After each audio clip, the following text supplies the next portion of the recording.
Vaheguru Ji Ka Khalsa, Vaheguru Ji Ki Fateh. We are going to start question answer session. It's going to be up to 9:50. Let's be mindful with the time and let's start. Question says, is it allowed to take money for doing kirtan or any seva? Is it allowed to take money for doing kirtan or any seva?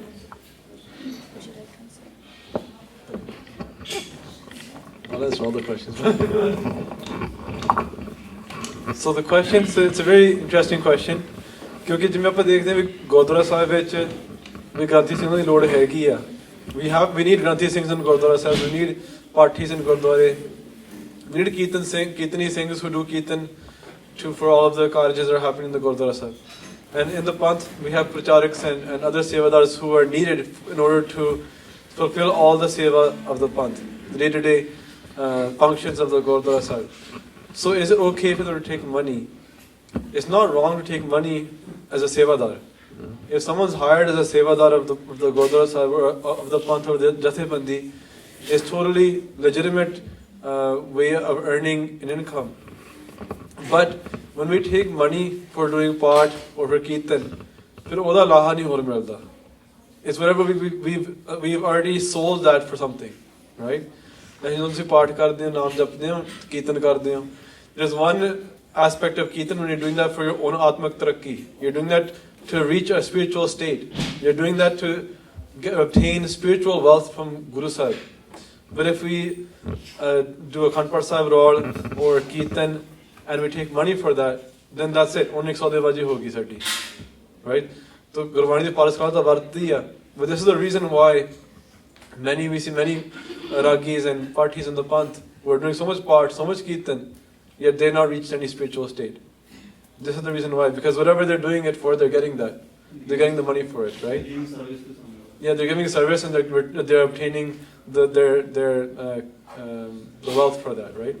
So it's okay, it's allowed, and we need those sevadars. But if someone is in that position, they should do extra seva, extra kirtan, extra part for themselves, right? Not just as an occupation.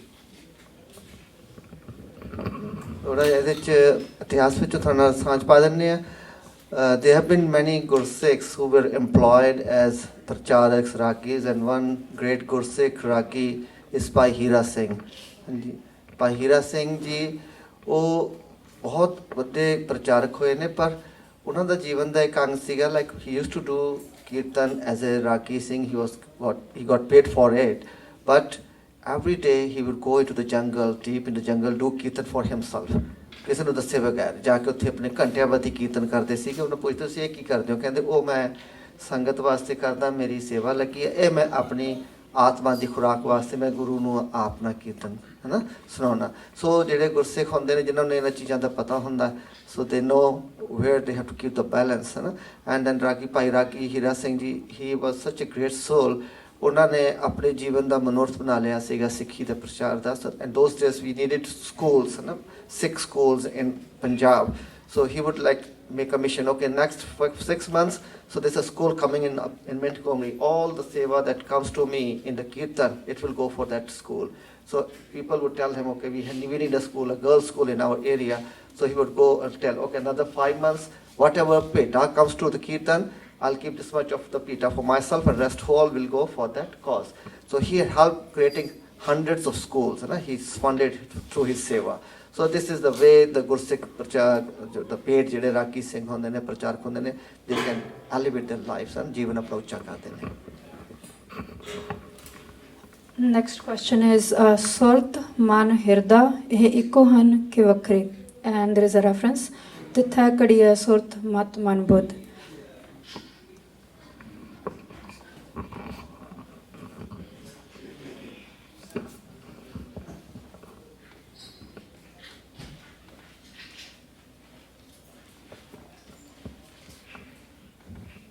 Waheguru Waheguru Waheguru ji ਕਾ ਖਾਲਸਾ ਵਾਹਿਗੁਰੂ. ਅਸਲ ਵਿੱਚ ਇਹ question ਤੁਹਾਡਾ ਨਹੀਂ ਗਾ, ਇਹ ਮੇਰਾ ਆ. ਇਹ ਜਿਹੜਾ ਸੁਰਤ ਮਨ ਹਿਰਦਾ ਇਹ ਇੱਕੋ ਹਨ ਕਿ ਵੱਖਰੇ ਵੱਖਰੇ? ਅਸਲ ਵਿੱਚ ਇੱਕੋ ਵੀ ਆ ਤੇ ਵੱਖੋ ਵੱਖਰੇ ਵੀ ਆ। ਇਹ ਸੁਰਤ ਮਤ ਮਨ ਬੁੱਧ। ਸੁਰਤੀ ਜਿਹੜੀ ਆ ਇਹ ਮਨ ਕਰਕੇ ਹੀ ਹੈ। ਸੁਰਤ ਜਿਹੜੀ ਆ ਜੇ ਅਸੀਂ ਕਿਸੇ ਨਾਲ ਗੱਲ ਕਰਨੇ ਆ ਨਾ ਤੇ ਕਈ ਵਾਰ ਇਹ ਐਸੀ ਵਾਪਰਦੀ ਆ ਕਿ ਅਸੀਂ ਉਹਨੂੰ ਦੁਬਾਰਾ ਕੁਐਸਚਨ ਪੁੱਛਦੇ ਆ ਕਿ ਤੁਸੀਂ ਕੀ ਕੁਐਸਚਨ ਕੀਤਾ ਸੀ? ਮੈਂ ਹਾਜ਼ਰ ਨਹੀਂ ਸੀ। ਮੈਂ ਹਾਜ਼ਰ ਸਰੀਰ ਤੇ ਹਾਜ਼ਰ ਸੀ, ਪਰ ਮੇਰੀ ਸੁਰਤੀ ਕਿਤੇ ਹੋਰ ਸੀ। ਮੇਰੀ ਸੁਰਤ ਜਿਹੜੀ ਸੀ ਉਸ ਵਕਤ ਤੁਹਾਡੀ ਗੱਲ ਮੇਰੀ ਸੁਰਤੀ ਤਵੱਜੋਂ ਧਿਆਨ, ਜਿਹਨੂੰ ਆਪਾਂ ਧਿਆਨ ਵੀ ਕਹਿੰਦੇ ਹਾਂ, ਵੀ ਮੇਰਾ ਜਿਹੜਾ ਧਿਆਨ ਸੀਗਾ ਨਾ ਉਹ ਤੁਹਾਡੀ ਗੱਲ ਵਿੱਚ ਨਹੀਂ ਸੀ। ਇਸ ਕਰਕੇ ਤੁਸੀਂ ਆਪਣਾ ਦੁਬਾਰਾ ਕੁਐਸਚਨ ਕਰੋ ਤੇ ਮੈਂ ਉਹਦਾ ਤੁਹਾਨੂੰ ਜਵਾਬ ਦੇਵਾਂਗਾ। ਇਹ ਮਨ ਦੀ ਗੱਲ ਆ। ਤੇ ਹਿਰਦਾ ਜਿਹੜਾ ਆ, ਹਿਰਦਾ ਤੇ ਆਪਣਾ ਸਾਡਾ ਜਿਹੜਾ ਹੈ ਨਾਭ ਕਮਲ, ਇਹ ਸਾਡਾ ਹਿਰਦਾ ਹੈ। ਹਿਰਦੇ ਨਾਮ ਵਸਾਇਓ, ਘਰ ਬੈਠੇ ਗੁਰੂ ਤੇ ਆਇਓ। ਇਹ ਨਾਭ ਕਮਲ ਆ ਸਾਡਾ ਹਿਰਦਾ ਜਿਹੜਾ ਆ।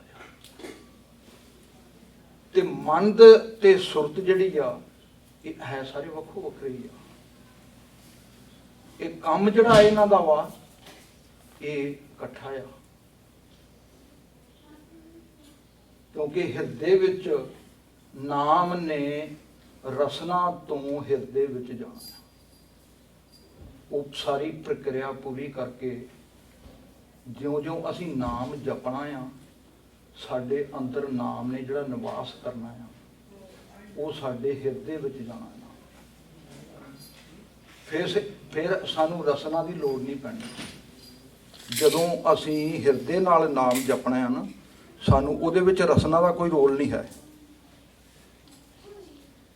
ਰਸਨਾ ਦੇ ਨਾਲ ਨਾਮ ਜਪਿਆ ਹੋਇਆ ਉਹ ਸਾਡੇ ਹਿਰਦੇ ਤੱਕ ਪਹੁੰਚਣਾ ਹੈ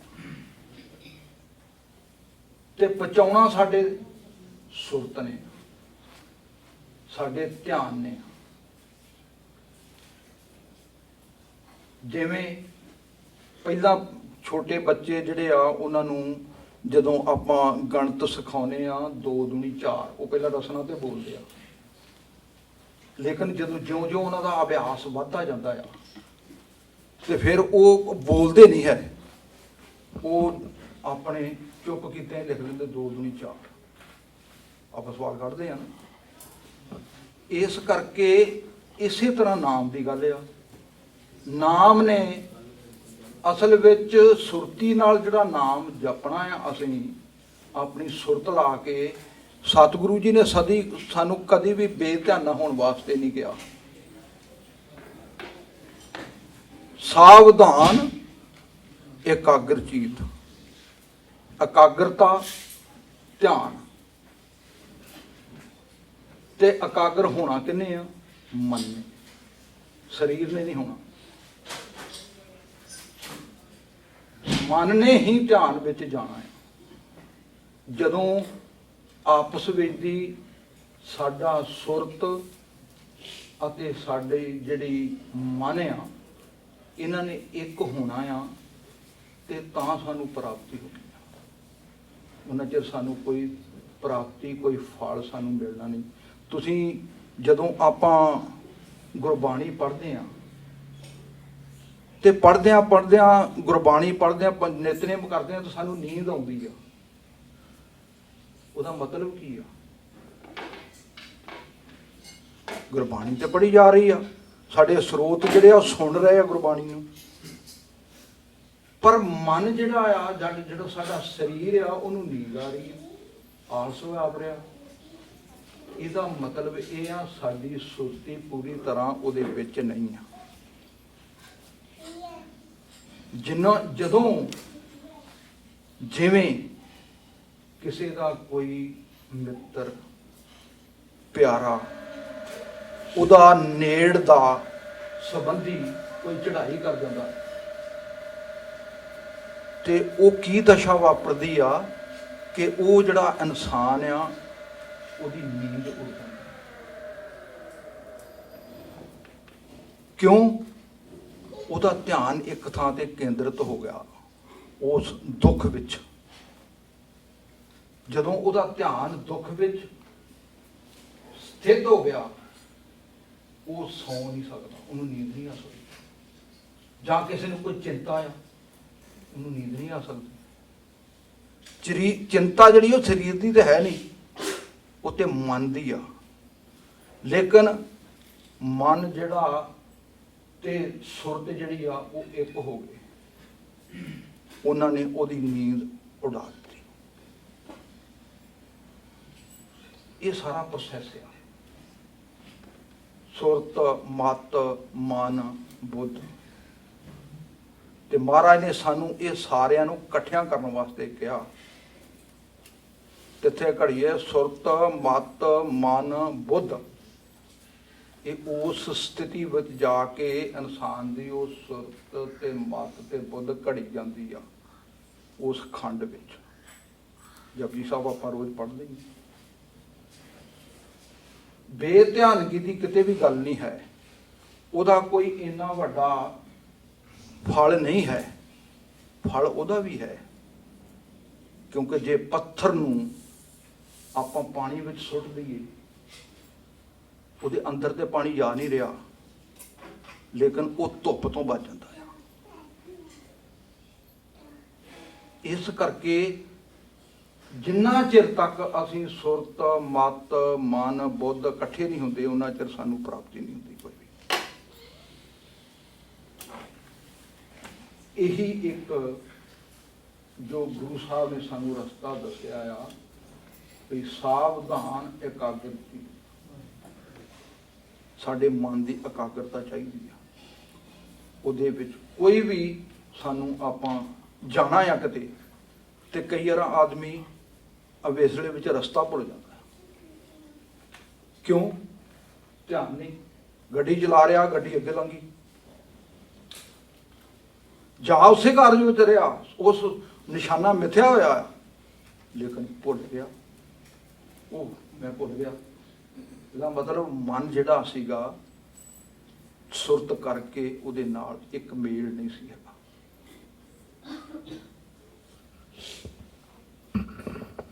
I think in summary what he meant was sort means concentrating, and man something that disintegrates from concentrating, and hirda is our heart. And if everything is in synchronization, if everything is in coherence, that's when we feel that we are actually attached to Guruji. Like that's the moment. That's the moment that we all want, that coherence. I think that's what he meant. That's what I understood at least. Yeah, sure. Sorry ਥੋੜਾ time ਜ਼ਿਆਦਾ ਲੱਗ ਗਿਆ ਇਸ ਉੱਤੇ, ਪਰ ਥੋੜ੍ਹੇ ਜਿਹੇ ਵਿਚਾਰੇ ਦੇ ਉੱਤੇ। ਕਿੱਥੇ ਘੜੀਏ ਸੁਰਤ, ਮਤ, ਮਨ, ਬੁੱਧ। ਸਵਾਲ ਇਹ ਸੀਗਾ ਵੀ ਚਾਰੇ ਅਲੱਗ-ਅਲੱਗ ਚੀਜ਼ਾਂ ਨੇ ਕਿ ਇੱਕੋ ਹੈਗੀਆਂ ਨੇ? ਸੋ ਭਾਈ ਸਾਹਿਬ ਨੇ ਕਿ ਅਲੱਗ ਵੀ ਨੇ, ਇੱਕੋ ਵੀ ਨੇ। ਇੱਕੋ ਕਿਵੇਂ ਨੇ?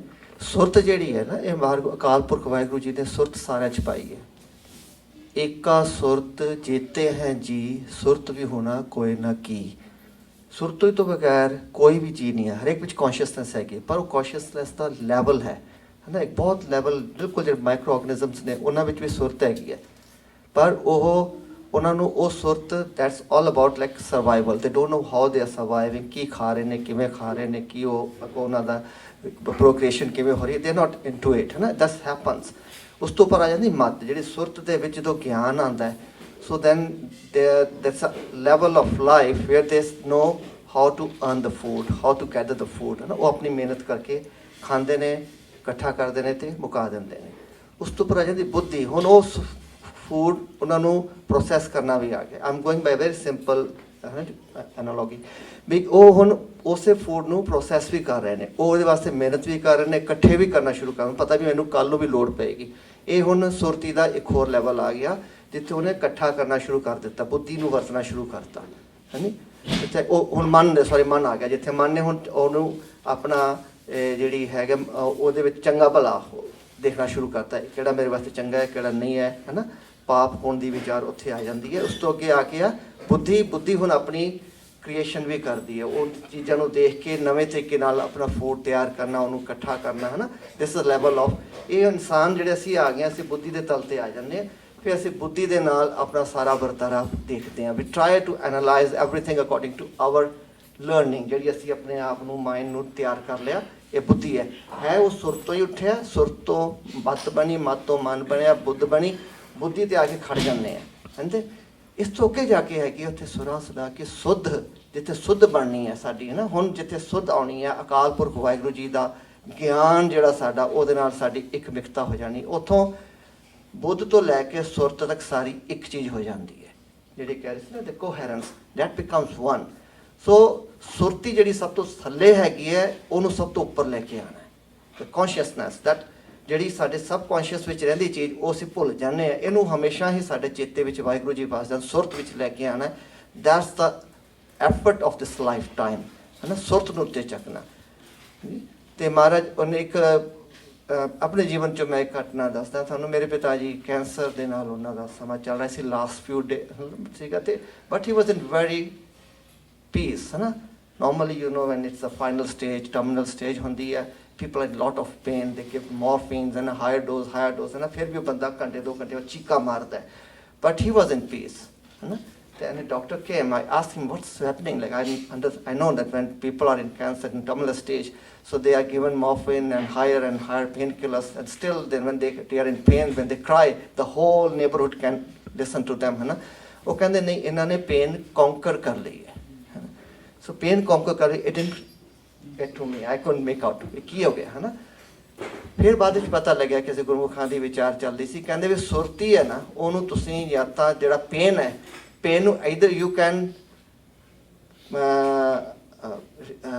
ਫੀਲ ਨਹੀਂ ਕਰਨਾ ਪੇਨ ਨੂੰ, ਦੇਰ 2 ways, ਇਧਰ ਯੂ ਟੇਕ ਯੋਰ ਸੁਰਤੀ ਬਿਲੋ ਔਰ ਯੂ ਟੇਕ ਇਟ ਅਪ। ਬਿਲੋ ਕੀ ਹੈ, ਨਸ਼ਾ ਕਰ ਲਿਆ, ਹੈ ਨਾ, ਨਸ਼ਾ ਕਰ ਲਿਆ। ਸੋ ਮੋਰਫਿਨ ਹੈ, ਨਸ਼ਾ, ਸੁਰਤੀ ਨੰਬ ਹੋ ਗਈ ਹੈ, ਸੁੰਨ ਹੋ ਗਈ, ਹੁਣ ਉਹਨੂੰ ਪੇਨ ਨਹੀਂ ਹੋ ਰਿਹਾ। ਪੰਜਾਬ ਵਿੱਚ ਜਿਹੜੇ ਪਿੰਡਾਂ ਸਾਂਝੀਆਂ ਆਏ ਨੇ, ਪਿੰਡਾਂ ਵਿੱਚ ਕਿਤੇ 60 ਵਜੇ ਖੇਤਾਂ ਕਰਦੇ ਬਾਹਰ ਕੱਟੀ ਕੁਛ ਹੋ ਗਿਆ, ਰਾਤ ਦਾ ਟਾਈਮ ਹੈ, ਕੌਣ ਜਾਵੇ ਸ਼ਹਿਰ, ਰਾਤ ਨੂੰ ਸ਼ਰਾਬ ਲਾ ਕੇ ਪਾ ਦਿੰਦੇ, ਫੀਮ ਪਾ ਕੇ ਖਵਾ ਦਿੰਦੇ ਨੇ। ਉਹ ਪੇਨ, ਨਸ਼ੇ ਦੇ ਪੇਨ ਸਾਰੀ ਰਾਤ ਲੰਘਾ ਦਿੰਦਾ, ਸਵੇਰੇ ਫਿਰ ਲੈ ਕੇ ਜਾਂਦੇ ਡਾਕਟਰ ਕੋਲ, ਫਿਰ ਜਾ ਕੇ ਉਹਨਾਂ ਦਾ ਉਪਚਾਰ ਹੁੰਦਾ। ਦੂਜਾ ਜਿਹੜਾ ਗੁਰਮੁਖਾਂ ਦਾ ਕੰਮ ਹੈ, ਸੁਰ ਉੱਚੀ ਚੱਕ ਲਈ ਨਾਮ ਦੇ ਅਭਿਆਸ ਨਾਲ। ਜਿਹੜੀ ਸੁਰ ਥੱਲੇ ਸੀ, ਜਿਹੜੀ ਪੇਨ ਨੂੰ ਫੀਲ ਕਰਦੀ ਹੈ, ਨਾਓ it's up, not beyond the feel, ਹੈ ਨਾ। ਉਹ ਗੁਰਮੁਖਾਂ ਦੇ ਬੰਦ ਕੱਟੇ ਗਏ, ਖੋਪੜ ਲੱਥੇ ਗਏ, ਉਹਨਾਂ ਦੇ ਉਬਾਲਿਆ ਗਿਆ ਦੇਗਾਂ ਵਿੱਚ, ਬਿਕੋਜ਼ ਦ ਸੁਰਤ ਵਾਸ ਸੋ ਹਾਈ, ਜਿਹੜੀ ਕੌਨਸ਼ੀਅਸਨੈਸ ਸੀ ਉਹ ਇੰਨੀ ਉੱਪਰ ਲੈ ਕੇ ਵਾਹਿਗੁਰੂ ਜੀ ਦੇ ਨਾਲ ਰਲਾ ਲਈ। ਸੋ ਇਹ ਹੈਗੇ ਜਿੱਥੇ ਘੜੀਏ ਸੁਰਤ, ਮਤ, ਮਨ, ਬੁੱਧ, ਸਰਮਖੰਡ ਦੀ ਬਾਣੀ ਜਿਹੜੀ ਉੱਥੇ ਆ ਕੇ ਅਸੀਂ ਇਹ ਘਾਟ ਘੜੀ ਜਾਂਦੀ ਹੈ। ਤਾਂ ਉੱਥੇ ਜਿੱਥੇ ਘੜੀਏ ਸੁਰਾਂ ਸਿੱਧਾਂ ਕਿ ਸੁੱਧ, ਉੱਥੇ ਸੁੱਧ ਵੀ ਆ ਜਾਂਦੀ ਹੈ, ਉਸ ਤੋਂ ਉੱਪਰ ਚਲੇ ਜਾਂਦੇ, ਬੁੱਧ ਤੋਂ ਉੱਪਰ ਵੀ ਜਾ ਕੇ ਚੌਥੇ ਪਦ ਦੀ ਖੇਡ ਹੈਗੀ ਹੈ। Next question is, in how many ways could you become Guruji's Sikh? And please know that you guys can keep putting the questions in. If we can't answer everything today, then we can just continue answering tomorrow as well. But as the questions arise in your mind, you can always like come here and we can at least like have a collection of questions.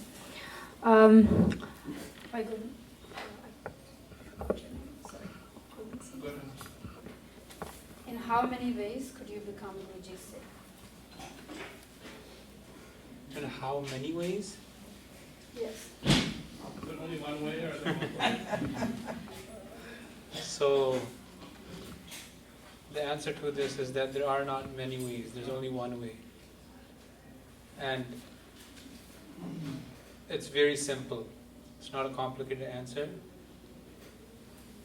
Once you're ready to follow Guru Sahib's hukam and keep that, which includes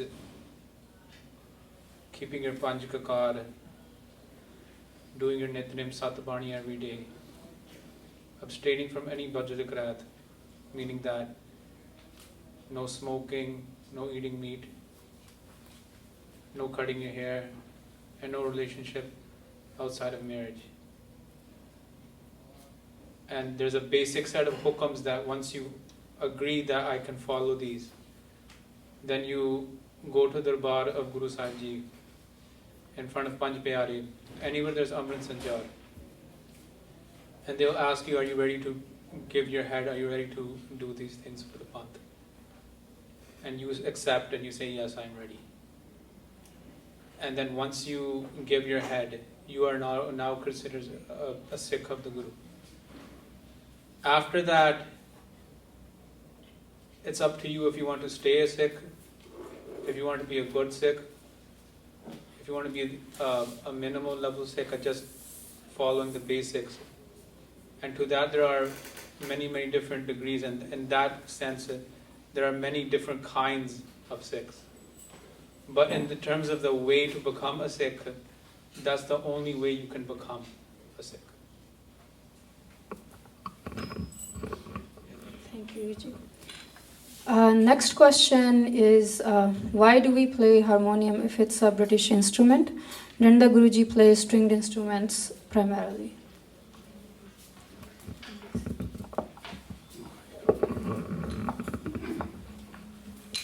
ਦੁਆਰਾ ਦੱਸਿਓ ਕੀ Why do we play the harmonium if it's a British ਅੱਛਾ instrument? Issue ਚੱਲਿਆ ਸੀਗਾ ਠੀਕ Didn't ਹੈ the Guruji play stringed instrument?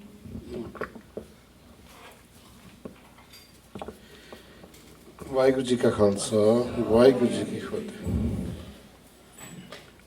ਇਹ ਗੱਲ ਸੱਚ ਹੈ ਕਿ ਜਿਹੜੇ ਤਾਰਾਂ ਵਾਲੇ ਤਾਂਤੀ ਸਾਜ਼ ਜਿਹਨਾਂ ਨੂੰ ਕਹਿੰਦੇ ਆ, ਇਹ ਪਹਿਲਾਂ ਸੀਗੇ। ਗੁਰੂ ਸਾਹਿਬ ਦੀ ਰਵਾਬ ਤੋਂ ਸ਼ੁਰੂ ਕਰ ਲਈਏ, ਗੁਰੂ ਕਲਗੀਧਰ ਪਾਤਸ਼ਾਹ ਦਾ ਦਿਲ ਰੁਬਾ ਕਰ ਲਈਏ, ਸਾਰੇ ਹੀ ਤਾਂਤੀ ਸਾਜ਼ ਸੀਗੇ। ਔਰ ਤਾਂਤੀ ਸਾਜ਼ਾਂ ਦੀ ਇੱਕ ਖਾਸੀਅਤ ਇਹ ਹੈ ਕਿ ਜਿਹੜੀ ਉਹ ਚਰਾਹਟ ਦਿੰਦੇ, ਜਿਹਨੂੰ ਆਪਾਂ ਇੰਗਲਿਸ਼ 'ਚ ਵਾਈਬ੍ਰੇਸ਼ਨ ਕਹਿੰਦੇ ਆ, ਇਹ ਬੜੀ ਟੱਚ ਕਰਦੀ ਸੋਲ ਨੂੰ। ਅਸੀਂ ਰੈਂਟਨ ਗੁਰਦੁਆਰੇ ਇੱਕ ਬਹੁਤ ਫੇਮਸ ਆਏ ਤਾਂਤੀ ਸਾਜ਼ਾਂ ਵਾਲੇ, ਤਾਂ ਉਹ ਕਹਿੰਦੇ ਕਿ ਜਿਹੜੇ ਤਾਂਤੀ ਸਾਜ਼ ਅਸੀਂ ਵਜਾਉਂਦੇ ਆ, ਜਦੋਂ ਇਹ ਸਪੀਕਰ ਦੇ ਥਰੂ ਜਾਂਦੇ ਆ, ਫਿਰ ਇਹਨਾਂ ਦੀ ਉਹ ਵਾਈਬ੍ਰੇਸ਼ਨ ਨਹੀਂ ਰਹਿੰਦੀ ਜਿਹੜੀ ਇਹਨਾਂ ਦੀ ਓਰੀਜਨਲ ਆ। ਉਹਨਾਂ ਨੇ ਕਹਿ ਕੇ ਗੁਰਦੁਆਰਾ ਸਾਹਿਬ ਵਾਲਿਆਂ ਨੂੰ ਸਪੀਕਰ ਬੰਦ ਕਰਾਤੇ, ਕਹਿੰਦੇ ਕਿ ਸੰਗਤ ਜੀ ਤੁਸੀਂ ਬਿਨਾਂ ਤੋਂ ਸੁਣਿਓ। ਤਾਂ ਉਹਨਾਂ ਦੇ ਕਾਫੀ ਜਣੇ ਸੀਗੇ, ਗਰੁੱਪ ਸੀਗਾ ਉਹ, ਉਹਨਾਂ ਨੇ ਸਾਰਿਆਂ ਨੇ ਇੱਕੋ ਹੀ ਟਿਊਨ ਵਜਾਈ, ਇੱਕੋ ਹੀ ਸ਼ਬਦ ਗਾਇਆ। ਇੱਕ ਗੋਰਾ ਸਿੱਖ ਬੈਠਾ ਸੀਗਾ, ਆਉਂਦਾ ਹੁੰਦਾ ਸੀ ਗੁਰਦੁਆਰੇ, ਅਤੇ ਆਈ ਸਾਹ ਹਿਮ, ਹੀ ਵਾਜ਼ ਕਰਾਇੰਗ, ਉਹਦੇ ਅੱਖਾਂ 'ਚੋਂ ਪਾਣੀ ਚੱਲ ਰਿਹਾ ਸੀ। ਅਤੇ ਇਹ ਕੋਈ ਟੱਚ ਕਰਦੀ ਹੈ ਚੀਜ਼, ਕੋਈ ਇਹਦੇ ਵਿੱਚ ਕਲਾ ਹੈਗੀ ਆ। ਅਤੇ ਮੈਂ ਵੀ ਤਾਂ ਇਹ ਰਿਕਮੈਂਡ ਕਰੂੰਗਾ ਵੀ ਇਹ ਠੀਕ ਹੈ, ਪਰ ਜੇ ਹਾਰਮੋਨੀਅਮ ਵੀ ਹੋ ਗਿਆ ਆ ਅਤੇ ਪਰ ਇਹ ਤਾਂ ਇੰਨੀ ਕੰਟਰੋਵਰਸੀ ਨਹੀਂ ਚਾਹੀਦੀ। ਜੇ ਇਹਦੇ ਨਾਲ ਵੀ ਕਿਸੇ ਦਾ ਮਨ ਜੁੜ ਜਾਂਦਾ ਆ, ਜਾਂ ਇਹਦੇ ਨਾਲ ਵੀ ਕਈ ਵਾਰੀ ਪੀਸ ਆਫ ਮਾਈਂਡ ਚਲ ਜਾਂਦੇ ਆ। ਬਹੁਤ ਸੋਹਣੇ ਕਈ ਲੋਕ ਦੇਖੇ ਮੈਂ ਹਾਰਮੋਨੀਅਮ 'ਤੇ ਕੀਰਤਨ ਸੁਣਦੇ ਵੀ ਰੋਂਦੇ ਵਿਰਾਗ 'ਚ ਆ ਜਾਂਦੇ ਆ, ਜਾਂ ਉਹ ਉਹਦੇ ਵਿੱਚ ਪੀਸ ਲੈ ਲੈਂਦੇ ਆ। ਅਤੇ ਪਰ ਜਿਹੜੀ ਮੈਂ ਪਹਿਲੀ ਗੱਲ ਕਹੀ ਹੈ ਕਿ ਉਹਨਾਂ ਵਿੱਚ ਕੋਈ ਖਾਸ ਚੀਜ਼ ਹੈਗੀ ਆ, ਖਾਸ ਵਾਈਬ੍ਰੇਸ਼ਨ ਹੈਗੀ ਆ, ਉਹ ਚੀਜ਼ ਨਾ ਦੂਰ ਤੱਕ ਜਾਂਦੀ ਹੈ। ਜਿਹੜਾ ਵਾਜੇ 'ਚ ਉਹ ਚੀਜ਼ ਨਹੀਂ ਹੈਗੀ। ਜਿੱਦਾਂ ਕੋਈ ਚੀਜ਼ ਆਪਾਂ ਹੇਠਾਂ ਸਿੱਟ ਦਈਏ, ਪੋਟ, ਕੋਈ ਭਾਂਡਾ ਡਿੱਗ ਪੈਂਦਾ ਧਰਤੀ 'ਤੇ ਲੋਹੇ ਦਾ, ਲੋਹੇ ਨਾਲ ਟੱਚ ਹੋ ਜਾਵੇ ਸਾਡਾ ਕੜਾਈ, ਉਹ ਛੰਨਦਣੀ ਨਾ ਉਹ ਚੱਲਦੀ ਰਹਿੰਦੀ ਆ ਕਿੰਨਾ ਦੇਰ ਤੱਕ, ਹੈ ਨਾ। ਫਿਰ ਹੌਲੀ ਹੌਲੀ ਸਲੋ ਹੁੰਦੀ ਫਿਰ ਬੰਦ ਹੁੰਦੀ ਆ। ਇਹਦੇ ਵਿੱਚ ਕਲਾ ਆ। ਇਹ ਚੀਜ਼ ਜਿਹੜੀ ਵਾਈਬ੍ਰੇਸ਼ਨ, ਜਿਹੜਾ ਨਾਮ ਵੀ ਆ, ਇਹ ਵੀ ਵਾਈਬ੍ਰੇਸ਼ਨ ਹੀ ਆ, ਇਹ ਵੀ ਇੱਦਾਂ ਹੀ ਆ। ਅਤੇ ਇਸ ਕਰਕੇ ਤਾਂਤੀ ਸਾਜ਼ ਆਰ ਬੈਸਟ, ਪਰ ਦੂਜੇ ਸਾਜ਼ ਵੀ ਮਾੜੇ ਨਹੀਂ। ਵਾਹਿਗੁਰੂ ਜੀ ਕਾ Khalsa Waheguru. So just to add to what Bhai Sahib said, the main part of Kirtan is Gurbani. The only important part is Gurbani. So outside of that, whatever saj we're using is just sahayik. It's only a sahayik. It's only something that helps you sing the Gurbani. So you can use any saj. Doesn't matter what saj it is. Because in Gurmat, Gursikh ਤਾਂ ਘੜੇ ਵਜਾ ਕੇ ਵੀ ਕੀਰਤਨ ਕਰਦੇ ਰਹੇ ਨੇ, ਸਾਜ਼ਾਂ ਤੋਂ ਬਗੈਰ ਵੀ ਕੀਰਤਨ ਕਰਦੇ ਰਹੇ ਨੇ, ਜੁੱਟੀਆਂ ਦਾ ਕੀਰਤਨ ਵੀ ਕੀਤਾ ਬਾਬਾ ਬੁੱਢਾ ਜੀ ਨੇ ਤੇ ਆਪਣੇ ਬਾਬਾ ਬਿਧੀ ਚੰਦ ਜੀ ਨੇ ਜੁੱਟੀਆਂ ਦਾ ਕੀਰਤਨ ਕਰਦੇ ਰਹੇ ਨੇ, ਜੁੱਟੀਆਂ ਦਾ ਮਤਲਬ ਮਿਲ ਕੇ So it's not that we have to use a certain saj or certain saj is better. ਜਿਹੜੇ ਦੇ ਨਾਲ ਵੀ ਤੁਹਾਡਾ ਕੀਰਤਨ ਦਾ ਜਮਾਨ ਟਿਕਦਾ ਆ ਉਹਨਾਂ ਕੀਰਤਨ ਕਰ ਸਕਦੇ ਆ. The main part of kirtan is Gurbani. Gurbani is a ਕਲਿਆਣਕਾਰੀ Karam. Just the vaja or the tabla or the saj, the dhruva itself would not give you any spiritual upliftment. It might help you concentrate, but it won't take you anywhere. It's just a saj. It's just music. It becomes kirtan when Gurbani is sung. So Gurbani is the main aspect of this. पावों बेड़ी हाथों ताल नामा गावे गुण Gopal.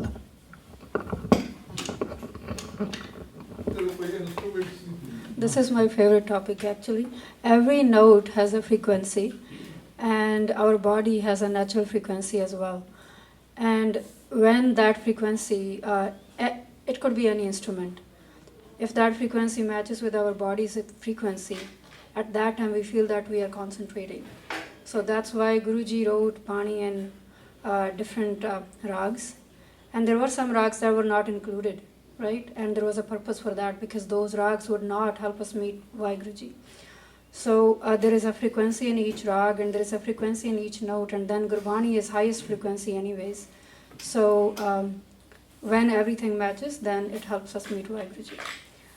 So I would move on. Again, I'm a very, very small person. I don't know that much. They know. And today we have 5 things, so it's wonderful. Sure. If you divide Kirtan into categories, so there is actually a Sakhi about this, Guru Nanak Dev Ji de samay de sige. And he was explaining what is Kirtan exactly. So, does anyone know what categories of Kirtan, like what comes in within Kirtan? We have a Kirtan Karanaya. How would you enjoy Kirtan? What makes you enjoy it?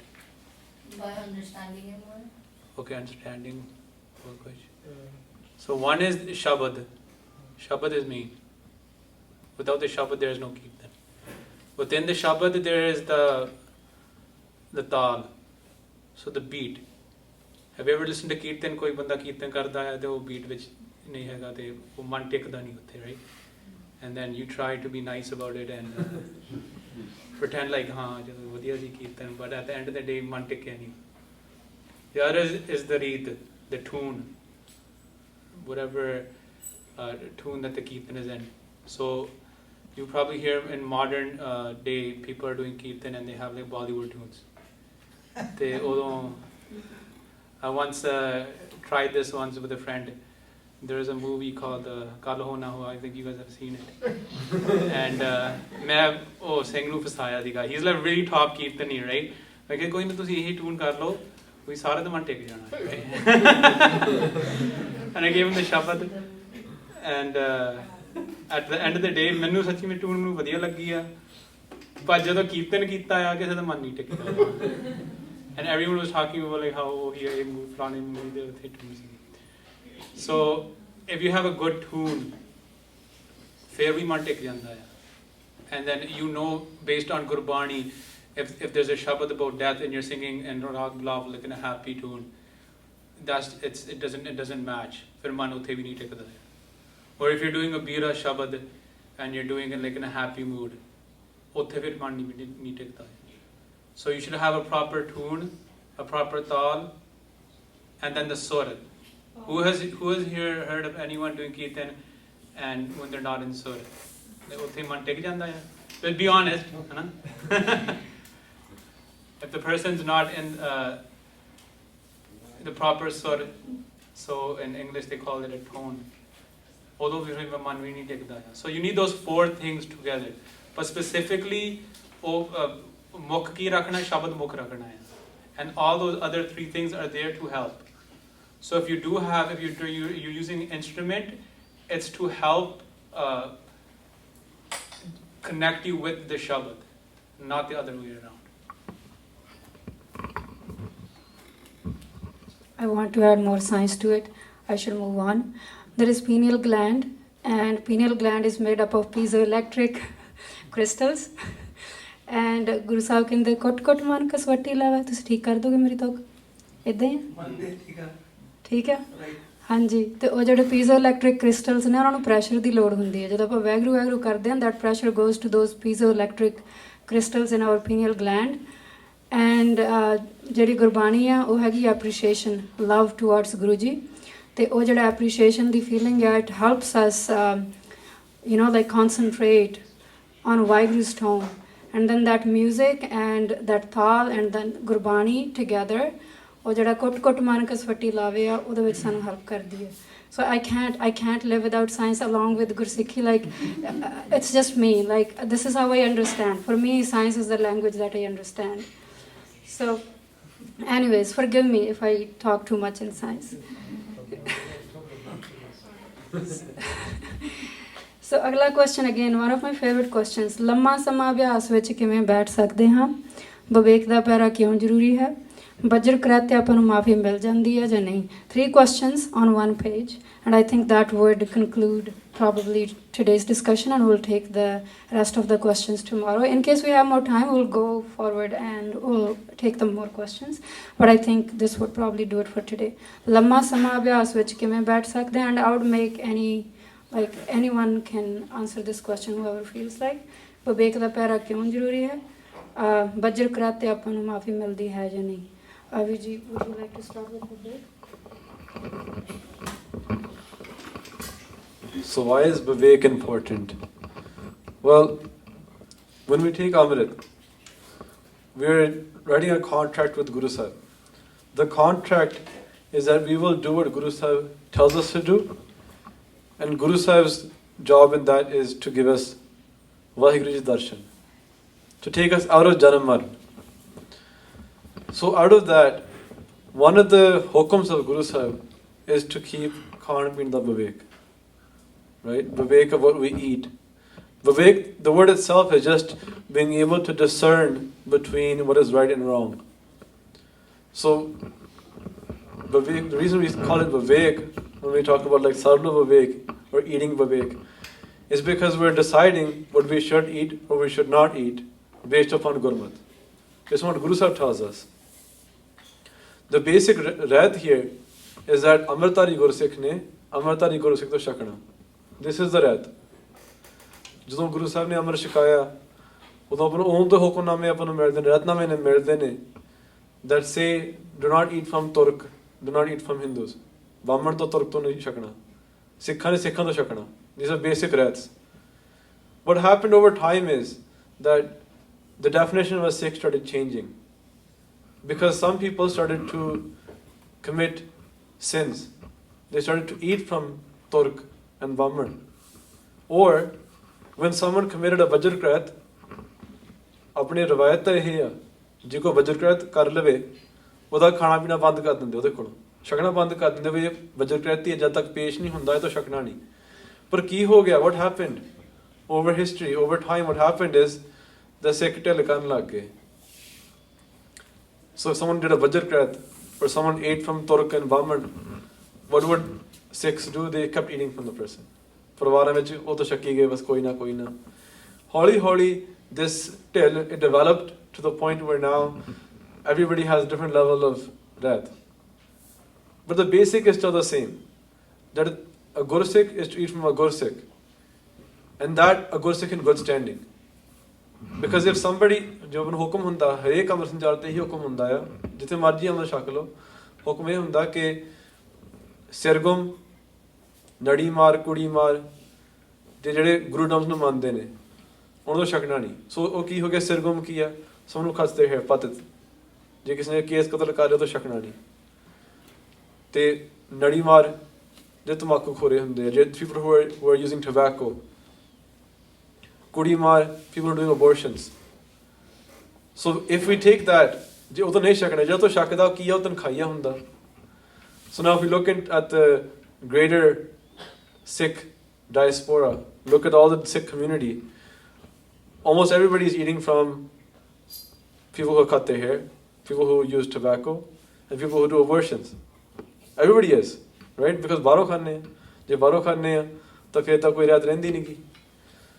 So what we have to do at that point is ਜਿਹੜੇ ਉਹਨਾਂ ਤੋਂ ਛਕਦੇ ਆ ਫਿਰ ਉਹ ਵੀ ਤਨਖਾਹੀਏ ਹੁੰਦੇ ਆ, ਤਨਖਾਹੀਏ ਤੋਂ ਛਕਣਾ ਤਨਖਾਹੀਆ ਹੋ ਜਾਂਦਾ।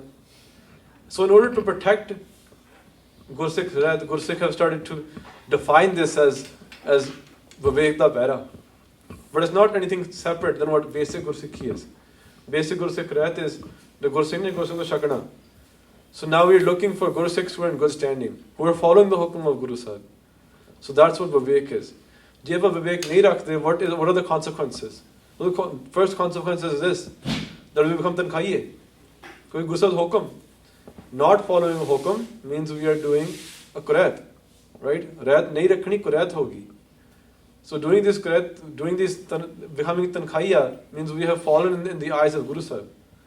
ਭਾਈ ਮਹਿੰਦਰ ਸਿੰਘ ਕਹਿੰਦੇ ਹੁੰਦੇ ਸੀ ਕਿ ਜਿਹੜਾ ਇੱਕ ਵਾਰੀ ਅੰਮ੍ਰਿਤ ਛਕ ਕੇ ਅੰਮ੍ਰਿਤਧਾਰੀ ਗੁਰਸਿੱਖ ਜਿਹਦਾ ਵਿਵੇਕ ਖਰਾਬ ਹੋ ਜਾਂਦਾ, ਬੇਅਮਰਤ ਤੋਂ ਛਕ ਲਵੇ, ਵੀ ਇਟਸ ਫਰਮ ਬੇਅਮਰਤੀ ਫਰਮ ਨਾਨ ਅੰਮ੍ਰਿਤਧਾਰੀ, ਕਹਿੰਦੇ ਅੰਦਰ ਜਿਹੜਾ ਅੰਮ੍ਰਿਤ ਦਾ ਰੁੱਖ ਆ ਉਹ ਸੁੱਕ ਜਾਂਦਾ, ਅੰਮ੍ਰਿਤ ਬਿਰਖ ਅੰਦਰ ਉਹ ਸੁੱਕ ਜਾਂਦਾ, ਇਟ ਸ਼ਿਵਲਸ ਅਪ, ਯੂ ਲੂਜ਼ ਦ ਅੰਮ੍ਰਿਤ ਕਲਾ। ਤਾਂ ਹੀ ਤਾਂ ਆਪਣੇ ਧਿਆਨ ਨਹੀਂ ਟਿਕਦਾ, ਨਾਮ ਜਪਦੇ ਆ ਕੁਛ ਮਹਿਸੂਸ ਨਹੀਂ ਹੋ ਰਿਹਾ, ਕੋਈ ਅਨੁਭਵ ਨਹੀਂ ਹੋ ਰਿਹਾ, because this basic rayat is there to protect the kala that was inside. Guru Sahib gave us amrit to protect the amrit. He gave us rayat. Without keeping rayat, we can't fulfill the promise that we made to Guru Sahib. And then how do we expect Guru Sahib to take us from here? We can't, unless we follow Guru Sahib's hukum. That's why Vivek is an important part of Gursikh's rayat.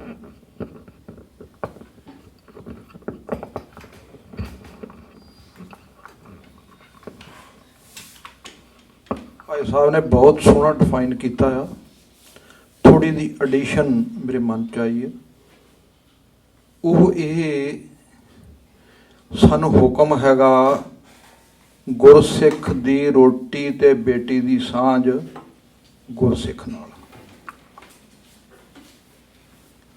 ਹੁਣ ਆਪਾਂ ਦੂਸਰਾ question ਇਹ ਆ, ਵਿਵੇਕ। ਵਿਵੇਕ ਕੀ ਆ? ਵਿਚਾਰ। ਵਿਚਾਰ ਕੀ ਛਕਣਾ ਕੀ ਨਹੀਂ ਛਕਣਾ। ਮਨ ਨੇ ਆ ਕਰਨਾ ਆ ਨਹੀਂ ਕਰਨਾ, ਜੋ ਗੁਰੂ ਸਾਹਿਬ ਨੇ ਕਿਹਾ ਵਾ ਉਹ ਕਰਨਾ, ਜਿਹੜਾ ਗੁਰੂ ਸਾਹਿਬ ਨੇ ਮਨਾ ਕੀਤਾ ਉਹ ਨਹੀਂ ਕਰਨਾ। ਮਹਾਰਾਜ ਨੇ ਇੱਕੇ ਗੱਲ ਵਿੱਚ ਹੀ ਸਾਰੀ ਨਿਬੇੜ ਦਿੱਤੀ ਗੱਲ। ਚੋਰਾਂ ਯਾਰਾਂ ਰੰਡੀਆਂ ਕੁੱਟਣੀਆਂ ਦੀ ਬਾਣ, ਵੇਦੀਨਾ ਕੀ ਦੋਸਤੀ ਵੇਦੀਨਾ ਕਾ ਖਾਣ, ਸਿਫਤੀ ਸਾਰ ਨਾ ਜਾਣੀ ਸਦਾ ਵਸੇ ਸ਼ੈਤਾਨ। ਜਿਹੜੇ ਵੀ ਸਿਫਤ ਦੀ, ਪਰਮੇਸ਼ਰ ਦੀ ਸਿਫਤ ਸਲਾਹ ਦੀ ਸਾਰ ਨੂੰ ਨਹੀਂ ਜਾਣਦੇ, ਉਹਨਾਂ ਨਾਲ ਸਾਡਾ ਕੋਈ ਵਰਤੋਂ ਵਿਹਾਰ ਨਹੀਂ ਹੈ। ਹੁਣ ਤੁਸੀਂ ਹੈਰਾਨ ਹੋ, ਆਪਣਾ ਲੰਗਰਾਂ ਵਿੱਚ ਪ੍ਰਸ਼ਾਦਾ ਜਦੋਂ ਛਕਣ ਜਾਂਦੇ ਆ ਤੇ ਉੱਥੇ ਗੁਰਸਿੱਖ ਥੋੜੇ ਵਰਤਾਉਂਦੇ ਆ। ਗੁਰੂ ਦਾ ਲੰਗਰ ਆ ਆਖਣ ਨੂੰ, ਪਰ ਮਾਫ ਕਰਨਾ, ਮੇਰੀ ਜ਼ੁਬਾਨ ਇਹ ਗੱਲ ਕਹਿ ਨਹੀਂ ਸਕਦੀ। ਸਿੱਖ ਤੇ ਉੱਥੇ ਵਰਤਾਉਣ ਨਹੀਂ ਡੇ, ਮੋਨੇ ਵਰਤਾਉਣ ਡੇ ਆ। ਉੱਥੇ ਜਿਹੜੇ ਅਕਾਲ ਤਖਤ ਸਾਹਿਬ ਤੋਂ ਛੇਕੇ ਗਏ ਬੰਦੇ, ਰਾਧਾ ਸੁਆਮੀ, ਧੀਰ ਮੱਲੀਏ, ਨਰਕ ਧਾਰੀਏ, ਸਿਰ ਗੁੰਮ, ਨੜੀ ਮਾਰ, ਕੁੜੀ ਮਾਰ, ਕਿਹਦੇ ਮੱਥੇ ਤੇ ਲਿਖਿਆ ਆਇਆ ਇਹ ਵੀ ਇਸ ਬੰਦੇ ਨੇ ਕੁੜੀ ਮਾਰੀ ਆ? ਕਿਸੇ ਦੇ ਮੱਥੇ ਤੇ ਨਹੀਂ ਲਿਖਿਆ ਆ ਰਿਹਾ। ਟੀਵੀ ਸਕਰੀਨ ਕੋਈ ਨਹੀਂ ਚੱਲ ਰਹੀ।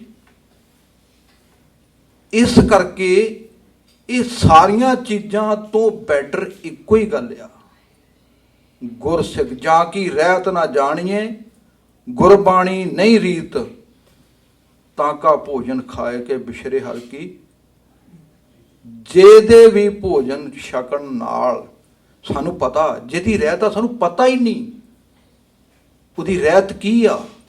ਮਨ ਦੀ ਰਹਿਤ, ਸਰੀਰ ਦੀ ਰਹਿਤ। ਮਨ ਤੇ ਜਦੋਂ ਉੱਥੇ ਸਥਿਤੀ ਤੇ ਜਾਊਗਾ, ਉਹਦੀ ਮਨ ਦੀ ਕੀ ਰਹਿਤ ਆ ਤੇ ਸਰੀਰ ਦੀ ਰਹਿਤ ਦਾ ਤੇ ਸਾਨੂੰ ਪਤਾ ਹੀ ਆ ਨਾ ਵੀ ਇਸ ਬੰਦੇ ਦਾ ਕੀ ਕਾਰਨਾਮਾ ਆ। ਉਹ ਸਾਰੀ ਸੁਸਾਇਟੀ ਸਾਡੀ ਜਿਹੜੀ ਆ ਉਹ ਜਾਣਦੀ ਹੁੰਦੀ ਆ ਬੰਦਾ ਕਿਹੋ ਜਿਹਾ, ਇਹਦਾ ਸਮਾਜ ਵਿੱਚ ਵਰਤੋਂ ਵਿਹਾਰ ਕਿਹੋ ਜਿਹਾ, ਇਹਦਾ ਬੋਲਚਾਲ ਕਿਹੋ ਜਿਹਾ, ਇਹਦੀ ਕਮਾਈ ਕਿਹੋ ਜਿਹੀ ਆ। ਕਿ ਬੰਦਾ ਚੋਰੀ ਯਾਰੀ ਠੱਗੀ ਕਰਕੇ ਕਮਾਉਂਦਾ, ਕੀ ਆਪਾਂ ਉਹਨੂੰ ਉਹਦਾ ਜਿਹੜਾ ਪ੍ਰਸ਼ਾਦਾ ਛਕਾਂਗੇ ਸਾਡੀ ਸੁਰਤ ਟਿਕੇਗੀ? ਨਹੀਂ ਟਿਕ ਸਕਦੀ। ਉਹ ਬੰਦਾ ਦਸਵੰਧ ਨਹੀਂ ਕੱਢਦਾ, ਅਸੀਂ ਉਹਦੇ ਕੋਲ ਛਕਾਂਗੇ, ਉਹ ਸਾਡੀ ਸੁਰਤੀ ਟਿਕਣਾ ਹੀ ਨਹੀਂ। ਬਾਕੀ ਕੁਐਸਚਨ ਆਪਾਂ ਕਿਵੇਂ ਜ਼ਿਆਦਾ ਚਿਰ ਸਟੇਬਲ ਰਹਿ ਕੇ ਨਾਮ ਜਪ ਸਕਦੇ ਆ, ਉਹਦਾ ਇਹੀ ਆ ਕਿ ਨਾਮ ਜਪਣ ਵਿੱਚ ਸਾਡੀ ਸੁਰਤ ਟਿਕੇ। ਜੇ ਸੁਰਤ ਨਹੀਂ ਟਿਕੀ ਤੇ ਅਸੀਂ ਪਤਾ ਕੀ ਨਾਮ ਜਪਦੇ ਜਪਦੇ ਇੱਥੇ ਆ ਜਾਣਾ ਤੇ ਸਰੀਰ ਆਲਸੀ ਹੋ ਗਿਆ, ਨੀਂਦ ਆ ਗਈ ਵਿੱਚ ਹੀ। ਜਦੋਂ ਅਸੀਂ ਆਪਣੀ ਕਮਰ ਸਿੱਧੀ ਕਰਕੇ ਬੈਠਾਂਗੇ ਤੇ ਫਿਰ ਸਾਡੇ ਸੁਰਤੀ ਜਿਹੜੀ ਆ ਨਾ ਉਹ ਜ਼ਿਆਦੀ ਟਿਕਾ ਵਿੱਚ ਨਾਮ ਵਿੱਚ ਲੱਗੀ। ਤੇ ਜਿੰਨਾ ਚਿਰ ਤੱਕ ਸਾਨੂੰ ਨਾਮ ਦਾ ਰਸ ਨਹੀਂ ਆਉਂਦਾ ਉਹਨਾਂ ਚਿਰ ਅਸੀਂ ਜ਼ਿਆਦਾ ਚਿਰ ਅਭਿਆਸ ਵਿੱਚ ਨਹੀਂ ਬੈਠ ਸਕਦੇ। ਸਾਡਾ ਭਾਵੇਂ ਸਰੀਰ ਜਿੰਨਾ ਮਰਜ਼ੀ ਟਿਕਾ ਵਿੱਚ ਆ, ਤਗੜਾ ਆ, ਜਿੰਨਾ ਚਿਰ ਅਸੀਂ ਸਰੀਰ ਤੋਂ ਉੱਪਰ ਨਹੀਂ ਜਾਂਦੇ, ਸਰੀਰ ਸੁਰਤ ਜਿਹੜੀ ਆ ਸਰੀਰ ਵਿੱਚੋਂ ਬਾਹਰ ਨਹੀਂ ਜਾਂਦੀ। ਸਾਨੂੰ ਪਤਾ ਹੀ ਨਹੀਂ, ਅਭਿਆਸ ਕਰਦੇ ਆ, ਸਾਨੂੰ ਇਹ ਪਤਾ ਨਹੀਂ ਹੋਣਾ ਚਾਹੀਦਾ ਵੀ ਅਸੀਂ ਸਰੀਰ ਆ। ਇਹ ਅਭਿਆਸ ਨਾਲ ਆ। ਜਦੋਂ ਸਾਨੂੰ ਇਹ ਮਹਿਸੂਸ ਹੋ ਗਿਆ ਵੀ ਅਸੀਂ ਸ਼ਬਦ ਆ, ਇਹ ਸਰੀਰ ਨਹੀਂ, ਅਸੀਂ ਜੋ ਵੇਖ ਰਹੇ ਆ ਇਹ ਨਹੀਂ।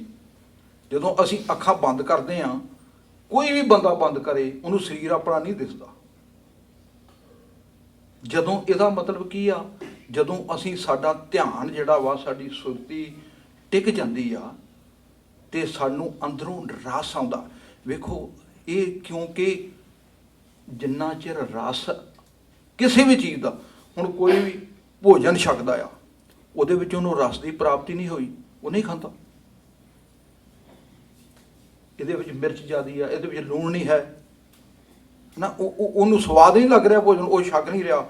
ਇਸੇ ਤਰ੍ਹਾਂ ਹੀ ਸਾਡੇ ਅੰਦਰੋਂ ਸ਼ਬਦ ਨੇ ਜਿਹੜਾ ਸਾਡੇ ਸਰੋਤ ਸਾਰੇ ਹੀ ਜਿੰਨਾ ਚਿਰ ਇੱਕ ਨਹੀਂ ਹੁੰਦੇ, ਸਾਡੇ ਜਿਹੜੇ ਕੰਨਾਂ ਦੇ ਨਾਲ ਅਸੀਂ ਆਪਣੇ ਅਭਿਆਸ ਨੂੰ ਗੁਰਮੰਤਰ ਦੀ ਜੋ ਧੁਨੀ ਆ ਉਹਨੂੰ ਨਹੀਂ ਸੁਣਦੇ, ਉਹ ਧੁਨੀ ਸਾਡੇ ਅੰਦਰ ਰਸ ਨਹੀਂ ਪੈਦਾ ਕਰਦੀ ਤੇ ਸਾਡੀ ਇਕਾਗਰਤਾ ਨਹੀਂ ਬਣ ਸਕਦੀ। ਨਹੀਂ ਇਕਾਗਰਤਾ ਬਣ ਸਕਦੀ ਤੇ ਅਸੀਂ ਬੈਠ ਨਹੀਂ ਸਕਦੇ।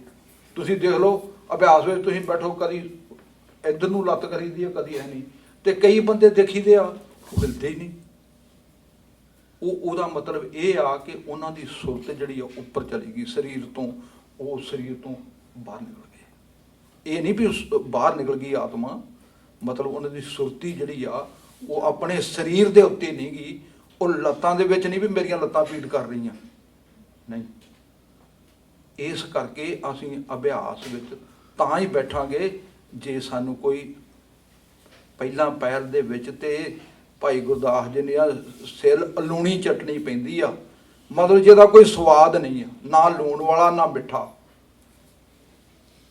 ਭੋਜਨ ਵਿੱਚ ਲੂਣ ਨਹੀਂ ਪਾਇਆ ਆਪਾਂ ਨਹੀਂ ਸਕਦੇ, ਮਿੱਠਾ ਨਹੀਂ ਹੈਗਾ ਭੋਜਨ ਆਪਾਂ ਨਹੀਂ ਸਕਦੇ, ਜਿਹਦੇ ਵਿੱਚੋਂ ਰਸ ਨਹੀਂ ਪ੍ਰਾਪਤੀ ਹੁੰਦੀ, ਸਿੱਧੀ ਗੱਲ ਆ।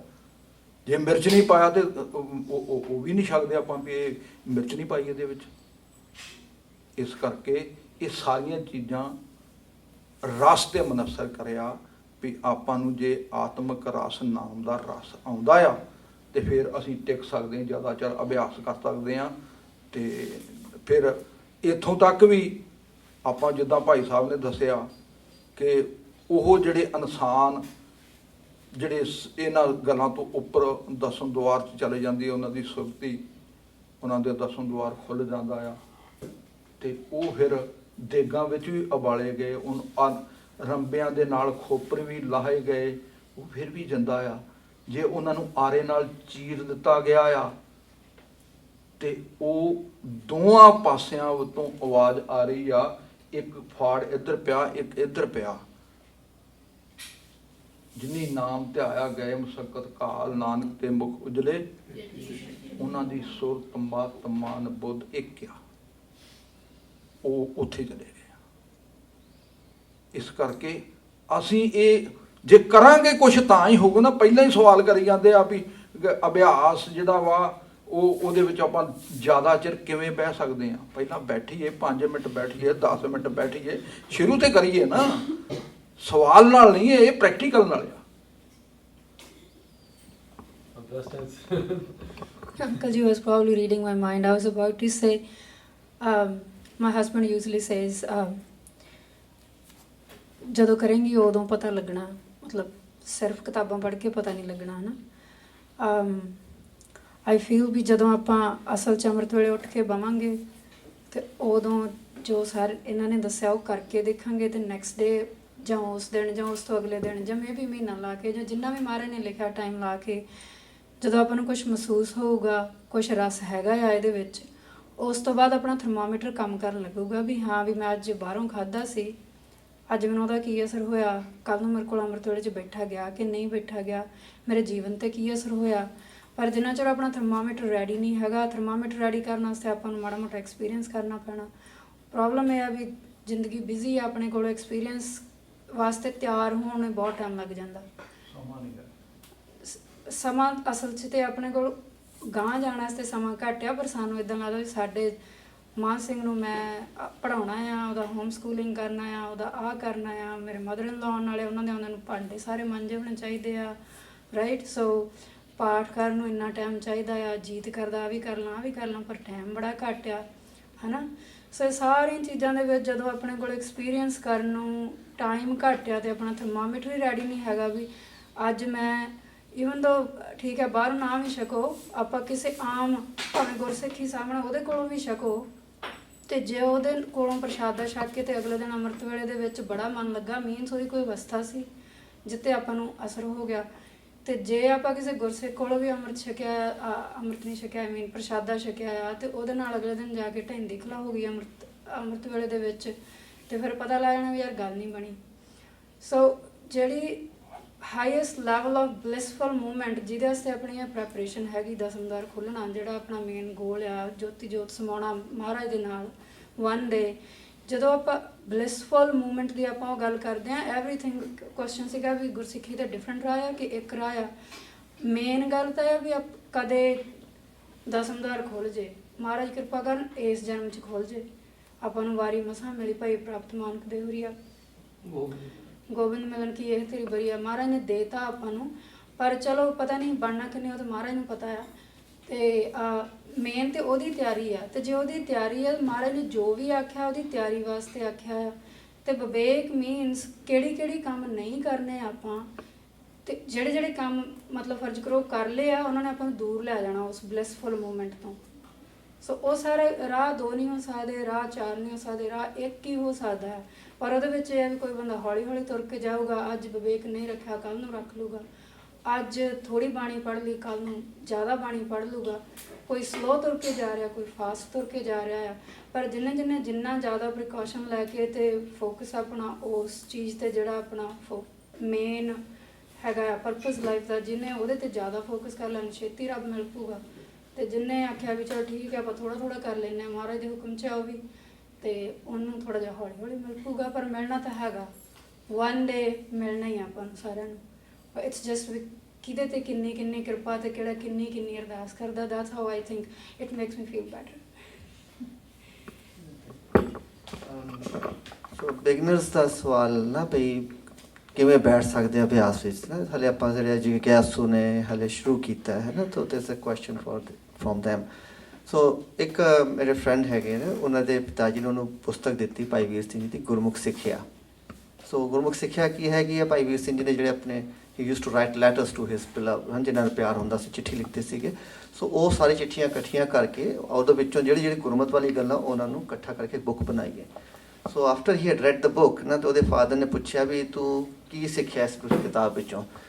ਕਹਿੰਦਾ ਜੀ 6 ਤੋਂ 7 ਘੰਟੇ ਸੋਣਾ ਜ਼ਰੂਰ ਚਾਹੀਦਾ ਅਤੇ ਸੈਰ ਜ਼ਰੂਰ ਕਰਨੀ ਚਾਹੀਦੀ ਹੈ ਨਾ। ਸੋ ਭਾਈ ਸਾਹਿਬ ਦੀ ਉਸ ਪੁਸਤਕ ਦੇ ਵਿੱਚ ਵਾਰ ਇਹ ਆਉਂਦਾ ਹੈ ਨਾ, 6 ਤੋਂ 7 ਘੰਟੇ ਸੌਂ ਜ਼ਰੂਰ ਅਤੇ ਸੈਰ ਜ਼ਰੂਰ ਕਰੋ। ਪਰ ਉਹਨੇ ਮਜ਼ਾਕ ਵਿੱਚ ਕੀਤਾ, ਹੱਸਦਾ ਸੀਗਾ, ਪਰ ਉਹਦੇ ਨਾਲ ਪਹਿਲਾਂ ਸਿਮਰਨ ਕਰਨੀ, ਬੰਦਗੀ ਕਰਨੀ, ਉਹ ਸਾਰਾ ਕੁਛ ਹੈ। ਅਤੇ ਇਹ ਸਾਰਾ ਕਰਨ ਵਾਸਤੇ you need a healthy body also. So take proper rest and do proper exercise. Body healthy ਚਾਹੀਦੀ ਹੈ। ਅਸੀਂ ਜੇ ਬੋਡੀ ਲੇਜ਼ੀ ਹੈਗੀ ਹੈ ਤਾਂ ਉਹ ਕਿੱਥੋਂ ਬੈਠੇਗੀ, ਹੈ ਨਾ। ਰੈਸਟ ਨਹੀਂ ਕੀਤਾ, ਰਾਤ ਨੂੰ ਪ੍ਰੋਪਰ ਨਹੀਂ ਨੀਂਦ ਪੂਰੀ ਕੀਤੀ, ਅਸੀਂ ਘੰਟੇ ਬਾਅਦ ਉੱਠ ਕੇ ਘੰਟਾ ਸੌਂ ਕੇ ਜਾ ਕੇ ਬਹਿ ਜਾਂਗੇ, ਬੋਡੀ ਵਿਲ, ਉਹ ਗੁਰਮੁਖਾਂ ਦੀ ਅਵਸਥਾ ਹੈਗੀ ਹੈ। ਵਨ ਦੇ ਰੀਚ ਦੈਟ ਅਵਸਥਾ, ਉੱਥੇ ਨੀਂਦ ਭੁੱਖ ਸਭ ਉੱਡ ਜਾਂਦੀ ਹੈ। For beginners we have to create that habit, ਹੈ ਨਾ। ਪਹਿਲਾਂ ਆਪਾਂ ਬਾਡੀ ਨੂੰ ਆਪਾਂ ਸਾਧਨਾ ਉਸ ਵਾਸਤੇ। ਸੋ ਹੈਲਦੀ ਬਾਡੀ ਉਹਦੇ ਵਿੱਚ ਹੀ ਹੈਲਦੀ ਮਾਈਂਡ ਬੈਠਦਾ। ਹੈਲਦੀ ਮਾਈਂਡ ਹੋਏਗਾ ਤਾਂ ਉਹ ਫਿਰ ਸੁਰਤ ਉਹਦੀ ਟਿਕੇਗੀ, ਹੌਲੀ ਹੌਲੀ ਉਹਦਾ ਅਭਿਆਸ ਬਣੇਗਾ। ਸੋ ਰੈਸਟ ਜ਼ਰੂਰ ਕਰਨੀ ਹੈ। ਅੱਜ ਕੱਲ੍ਹ ਸਾਡਾ ਸੌਣ ਦਾ ਕੋਈ ਹਿਸਾਬ ਨਹੀਂ ਹੈ, ਹੈ ਨਾ। ਰਾਤ ਨੂੰ 2-2 ਵਜੇ ਤੱਕ ਜਾਗਦੇ ਰਹਿੰਦੇ ਆ, ਹੈ ਨਾ। ਫਿਰ ਅੰਮ੍ਰਿਤ ਵੇਲਾ ਕਿੱਥੋਂ ਕਰਾਂਗੇ, ਹੈ ਨੀ। ਸੋ ਸੌਣ ਦਾ ਸਮਾਂ ਹੈਗਾ। ਇੱਥੇ ਬੱਚਿਆਂ ਨੂੰ ਪੁੱਛੀਦਾ, ਕਹਿੰਦੇ ਜੀ ਅਸੀਂ ਪੜ੍ਹਾਈ ਕਰਨੀ ਹੁੰਦੀ ਹੈ ਜੀ, ਰਾਤ ਨੂੰ ਪੜ੍ਹਦੇ ਹਾਂ। ਪਰ ਵੀ ਵਰ ਯੰਗ, ਵੀ ਵਰ ਟੋਲਡ, ਸਾਨੂੰ ਦੱਸਿਆ ਜਾਂਦਾ ਸੀਗਾ ਵੀ ਸਵੇਰੇ ਉੱਠ ਕੇ ਪੜ੍ਹਿਓ, ਦੈਟਸ ਦਾ ਬੈਸਟ ਟਾਈਮ, ਹੈ ਨਾ, ਅੰਮ੍ਰਿਤ ਵੇਲੇ। ਉਦੋਂ ਨਿਤਨੇਮ ਕਰਕੇ ਜਦੋਂ ਪੜ੍ਹਦੇ ਸੀਗੇ ਉਹ ਜ਼ਿਆਦਾ ਗ੍ਰੈਸਪ ਹੁੰਦੀ ਸੀਗੀ। So I keep telling when I go to the campus, ਬੱਚਿਆਂ ਨੂੰ ਟਰਾਈ ਔਨ ਮਾਈ ਆਸਕਿੰਗ ਨਾ, try once, stop this thing, this nonsense ਵੀ ਰਾਤ ਨੂੰ ਅੱਧੀ ਰਾਤ ਤੱਕ ਜਾ ਕੇ ਸਵੇਰ 2-3 ਵਜੇ ਤੱਕ ਪੜ੍ਹਾਂਗੇ ਅਸੀਂ, ਨਹੀਂ ਡੋਂਟ ਡੂ ਦਿਸ। ਫਿਰ ਉਸ ਤੋਂ ਬਾਅਦ ਨਿਤਨੇਮ ਕਰਕੇ ਸੌਂ ਜਾਗੇ, ਐਂਡ ਦੈਟਸ ਉਹ ਲਾਂਭਾ ਲਾ ਰਹੇ ਮਹਾਰਾਜ, ਹੈ ਨਾ। 4 ਵਜੇ ਤੱਕ ਪੜ੍ਹੇ, ਫਿਰ ਦਵਾ ਦਵ ਨਿਤਨੇਮ ਕੀਤਾ, ਨੀਂਦ ਵੀ ਆ ਰਹੀ ਹੈ, ਹਾਂਜੀ, ਅਤੇ ਸੌਂ ਗਏ। ਨਹੀਂ, ਪਹਿਲਾਂ ਆਰਾਮ ਕਰੋ, ਫਿਰ ਸਵੇਰੇ ਉੱਠ ਕੇ ਨਿਤਨੇਮ ਕਰਕੇ ਫਿਰ ਬੈਠ ਕੇ ਪੜ੍ਹ ਕੇ ਦੇਖੋ।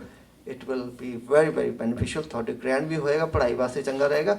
So best is must take a good rest before you want to get up in the Amrit Vela, do abhyas and have a healthy body, do exercise every day, go for a walk, ਸੋਨਾ ਖਾਓ, healthy ਰਹੋ, ਅਤੇ ਉਹਦੇ ਨਾਲ ਫਿਰ ਮਹਾਰਾਜ ਕਿਰਪਾ ਕਰਦੇ ਨੇ। ਹਾਂਜੀ, ਇਸ ਦੇਹੀ ਨੂੰ ਜਿਹੜਾ ਮਹਾਰਾਜ ਸਾਨੂੰ ਦੇਹੀ ਦਿੱਤੀ ਹੈ, ਨਾਨਕ ਇਸ ਦੇਹੀ ਕੋ ਪਾਲ, ਹੈ ਨਾ। ਇਸ ਦੇਹੀ ਨੂੰ ਪਾਲਣਾ ਹੈ, ਇਹਦੀ ਸੰਭਾਲ ਕਰਨੀ ਹੈ। ਘੋੜੀ ਹੈ, ਇਹ ਘੋੜੀ ਨੂੰ ਤੰਦਰੁਸਤ ਰੱਖਣਾ ਹੈ, ਇਹਦੇ ਉੱਤੇ ਚੜ੍ਹ ਕੇ ਅਸੀਂ ਮਹਾਰਾਜ ਦੇ ਕੋਲ ਪਹੁੰਚਣਾ ਹੈ।